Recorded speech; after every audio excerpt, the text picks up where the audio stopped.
ജോലി എന്ന് പറഞ്ഞാൽ കൊപ്ര ബ്രോക്കറാണ്. അത് കഴിഞ്ഞാൽ ആൻറ്റിക്ക് സാധനം കളക്ട് ചെയ്യലും അത് ഇങ്ങനെ സംരക്ഷിക്കലാണ് ഒരു ജോലി. 39-40 കൊല്ലമായി.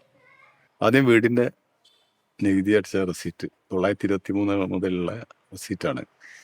അത് കിട്ടി, അത് എടുത്ത് വെച്ച് അത് ഒരു 25-28 വയസ്സിലായി. പക്ഷെ അതിൻ്റെ മുമ്പ് തന്നെ എനിക്ക് ഒരു രക്തത്തിലുണ്ട്.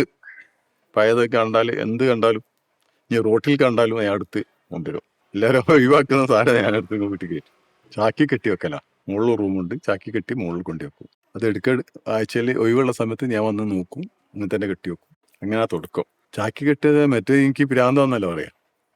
ഇവിടെ പഴയ സാധനം ഇവിടെ കൊണ്ടുവച്ചാൽ അന്ന് ആരും തീരെ ശ്രദ്ധിക്കാത്ത സമയമാണ്. ഇന്നിപ്പോൾ എല്ലാവരും അറിയും, അന്ന് തീരല്ല. അപ്പം എനിക്ക് ഭ്രാന്തായിട്ടാണല്ലോ ആ റോട്ടിൽ നിന്നൊക്കെ പഴയ സാധനം എടുത്ത് അമ്മി കുട്ടി ഇതൊക്കെ റോട്ടിൽ കൊണ്ടുവിടും ആൾക്കാർ. ഒക്കെ ഞാൻ എടുത്ത് കൊടുക്കുന്നു. അപ്പം അന്നേ എനിക്ക് ഈ രക്തത്തിലുണ്ടത്.